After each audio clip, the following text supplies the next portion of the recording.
Olá, me chamo Anderson e meu grupo irá apresentar o trabalho sobre o ML, que em português significa Linguagem Unificada de Modelagem. Meu grupo é composto, além de mim, pelo Fernando e pelo Josué.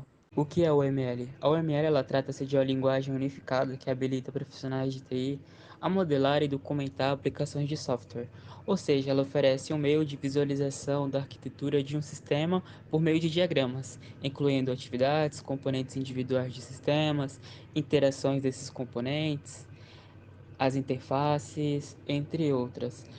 É importante observar que a UML não é a linguagem de programação, não é um método de desenvolvimento. No caso, não é como C Sharp, não é como Java, não é como Ruby. É apenas uma forma de visualizar o sistema por inteiro. Se beneficia com o uso da UML? O proprietário dos produtos, porque eles conseguem ter uma visão macro de como funcionaria o produto.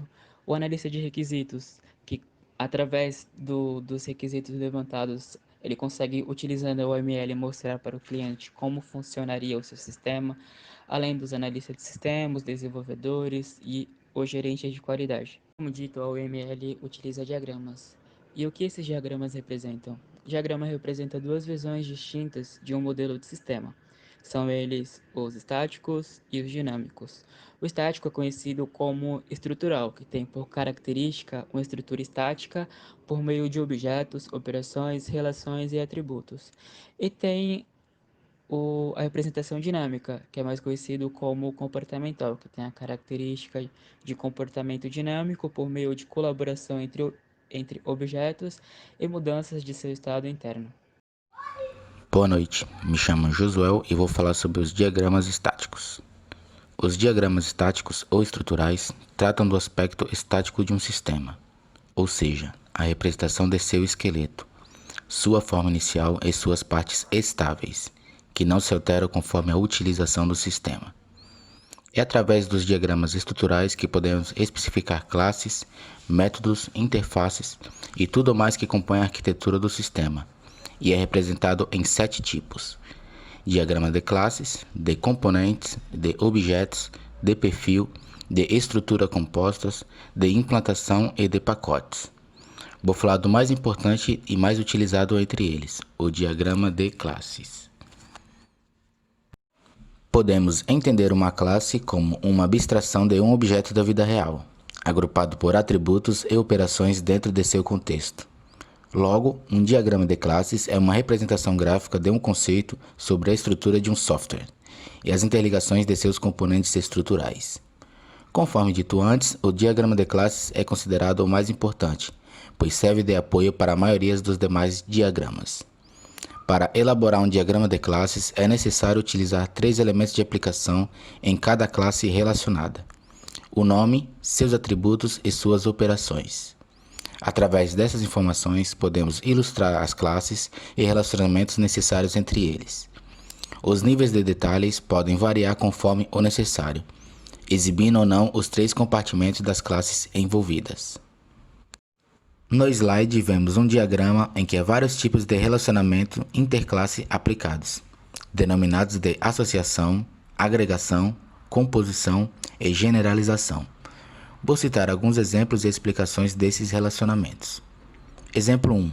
A classe cozinha pode ter ou não uma porta-cozinha, podendo existir se não tiver.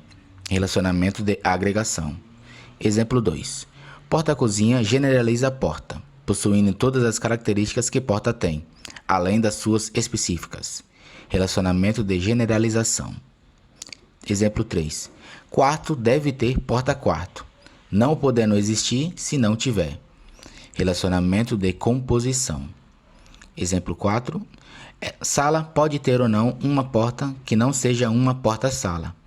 Mas se tiver ou não, isso não fará diferença, pois porta pode existir sem sala, e sala pode existir sem porta. Relacionamento de associação. Esse tipo de representação é muito usado para esboçar uma solução, para contextualizar um sistema ou simplesmente para identificar as classes de seus relacionamentos, sem dar maiores detalhes. Boa noite, pessoal. Aqui quem está falando é Fernando, dando continuidade ao que nosso amigo Jesuel acabou de apresentar para vocês. Vou falar um pouco sobre o diagrama dinâmico. Bom, o diagrama dinâmico ele especifica o comportamento do sistema, a parte dinâmica do sistema, né? Bom, basicamente ele vai descrever todo o funcionamento da parte do sistema. A gente descreveu aqui também alguns tipos de diagramas dinâmicos, né?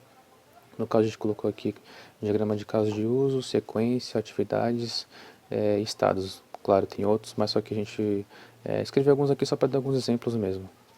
Bom, agora eu vou falar um pouco sobre o diagrama de casos de uso, que ele serve para representar a interação entre o sistema com os atores, que no caso são os usuários, suas funcionalidades e seus relacionamentos. Ele adota uma linguagem simples e acessível tanto para o cliente quanto para o projetista. Ele geralmente é usado no início da modelagem do sistema, né? Como se fosse basicamente um esboço, né? Ele serve para especificar os requisitos e definir o funcionamento do sistema. Bom, a gente listou aqui 3 componentes de diagrama, né? O ator, o caso de uso e o relacionamento. Começando pelo primeiro da esquerda, que é esse boneco de palito, que é o ator. Eles são aqueles que irão executar uma funcionalidade no sistema. Esses atores eles podem ser pessoas, que no caso são usuários, podem ser também um hardware, um software, que irão se comunicar com o sistema. No meio tem o caso de uso, que é esse balão aí, né, que ele é mais conhecido como elipse. E na ponta aí na direita a gente tem os relacionamentos nessa tabelinha, que são as setas que ligam o caso de uso entre si, e elas ligam os usuários que irão se ligar com os casos de uso. Bom, agora a gente vai falar um pouco sobre os relacionamentos. A gente listou 3 aqui. O primeiro é o include, né? Que basicamente ele impõe a obrigatoriedade, né? A gente tem um exemplo aí na imagem 1, por exemplo, para se ter acesso ao sistema, a gente tem que executar o login, né? E o segundo exemplo agora, que é o extend, é o relacionamento, tipo uma extensão, né? Que ele não representa a obrigatoriedade como o include. Por exemplo, para se efetuar uma compra, não é obrigatório fazer consulta de preço, né? A pessoa que vai decidir se consulta o preço ou não. O terceiro que a gente vai falar é a generalização, que a generalização acontece quando 2 ou mais casos de uso possuem características semelhantes. Bom, é mais ou menos como se fosse uma expansão de um caso de uso para o outro. Bom, a gente tem aqui um exemplo 3, né, efetuar o pagamento. Aí tem ali a generalização dele, pode ser tanto cartão de crédito, dinheiro, pode ser entre outros também, né, boleto, etc. Por último, a gente tem o exemplo do diagrama de casos de uso. A gente começa ali pelos preços de vendas, né? A gente tem ali uma setinha para baixo, que é uma seta de herança, que ele vai dar continuidade no sistema. E depois vem o funcionário autorizado, né? Que ele vai receber essa ordem dele. E ele vai dar continuidade para consultar o pedido, né? Que é o caso de uso. E aí tem 2 extensões, né? Se ele quiser confirmar o pedido, aí ele finaliza. Se não, se ele quiser escolher entre o emitir a ordem de produção, aí ele emitindo a ordem de produção, obrigatoriamente, ele é incluso lançar quanto receber, né, no próprio sistema dele, e aí finaliza o sisteminha. Bom, essas são nossas referências. Espero que tenham gostado da apresentação. Obrigado pela atenção e boa noite a todos.